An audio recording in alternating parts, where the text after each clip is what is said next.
Dear students, today's video is about the topic transgenesis. So, coming on to the definition of transgenesis, it is a process of introducing a gene from one organism into the genome of another organism. And why do we introduce? Because the gene which has to be introduced is a desirable gene. That means it has some positive characters which can improve the uh, character of the recipient organism, or it will have some beneficial effects. That is why we do transgenesis, and the method which we use is called uh, transgenesis. Now, this method involves three steps. First one is the identification of desirable gene. You have to identify which is the gene you want to introduce into another organism. Second, once you identify, then you have to isolate it from the donor organism or donor plant, or whichever the animal or plant you select for the gene. You have to isolate from the donor. And third step is transformation. That means the transfer of desirable gene, which is also called transgene, into the organism with the help of a vector. We have already discussed about the vectors. Vectors are those organisms, mostly microorganisms, which are used to carry our desirable gene. So, the aim of the transgenesis is the organism will express the gene and exhibit some new property or characteristic. That is our aim for transgenesis. Now, for doing all this, we have to follow certain procedures which I will discuss in the next slide.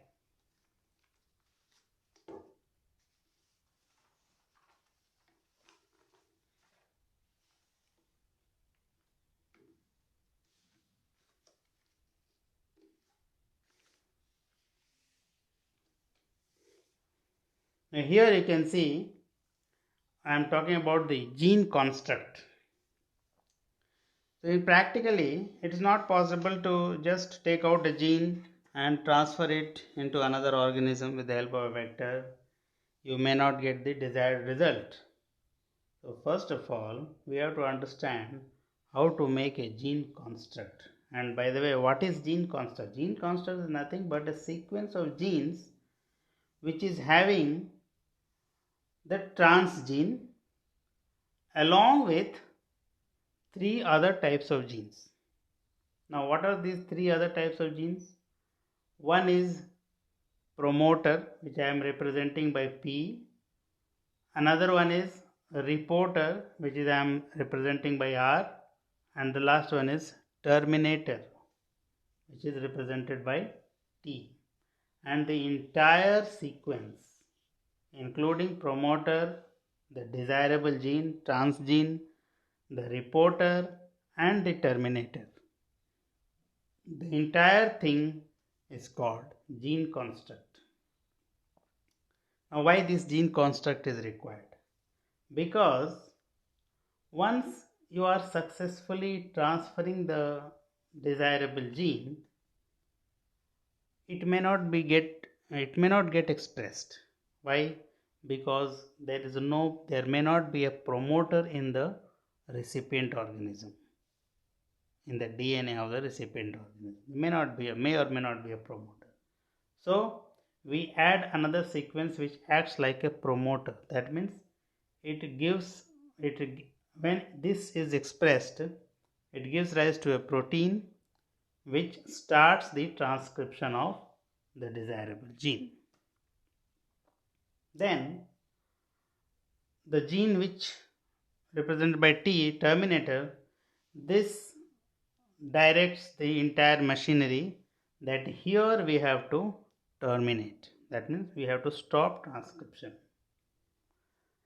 And the R, which is a reporter gene, this is required because sometimes to see the effect or to make sure that our desirable gene has been successfully inserted, we want to find out another protein which is actually very different from the protein generated by the transgene, but the presence of that protein will give us a proof that our transgene has been successfully transformed. That is why we add another gene which is called a reporter gene. That means it reports that the entire process has been successfully completed. Okay. So once the entire gene construct is successfully inserted into a desirable into an recipient organism, our process of transgenesis is complete. Now this process has a very large implications. Why? Because we are introducing genetic changes. Now genetic changes are somewhat very stable in environment, but when you are able to make genetic changes in an organism, then the first implication you are putting on the environment is you are changing the genetic biodiversity. That means you are kind of giving rise to a new species which was earlier not there. This new species or new organism will have a new character. Okay, then once this new organism is there in the ecosystem, it will definitely have its effects on other members of that ecosystem, other biotic community. Okay, it may be a prey or it may be a predator, and in either case, whether it is a prey or predator, it will have some selective advantage or disadvantage for other biotic community of the ecosystem. So the next implication is ecosystem changes. That means it gives opportunity for the ecosystem to change. The population dynamics also will change according to the effect of the gene.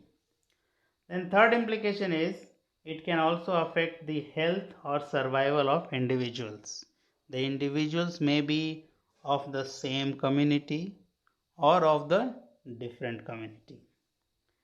The introduced gene or transgene may have an advantageous effect on the recipient organism. In most of the cases we try to have that only, that the recipient organism should have an advantageous effect. So obviously the population of the recipient organism has more chance to increase. Once one population is increasing, it will affect the population of other individuals. That is why we are writing health or survival of individuals. Then once this continues for a long time, it will give its effect on evolutionary processes, and that is how the evolution of populations will be affected. You can expect a different line of population after many generations. Then finally it can also have positive or negative impact on animals' health. That means the recipient's health itself. While mostly any transgenesis is done to have a beneficial effect, but we cannot give a 100% guarantee that once the gene is inserted, it will definitely have a beneficial effect. When chances are high, then only we do this process, but there always remains a small probability that it can have a negative impact on the individual's health. Okay, so that is the one of the implications of transgenesis. Now these, as you can make out, these implications are species specific, means they are not generalized. What effect a gene has on a particular species may not have the same effect on another species. So these changes are species specific and depend on the gene being added or removed or the organism being modified. So with this I conclude the topic of transgenesis. Thank you.